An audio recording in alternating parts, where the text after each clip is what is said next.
You ask Tiger to calculate. This deals with linear inequalities with one unknown. The final result is 5 over x greater than 7. Let's solve it step by step. Simplify the expression. Break up the fraction.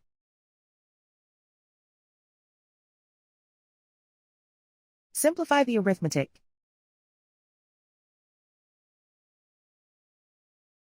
Group all constants on the right side of the inequality. Add 7 to both sides.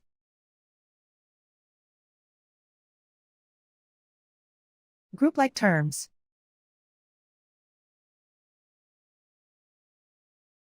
Simplify the arithmetic.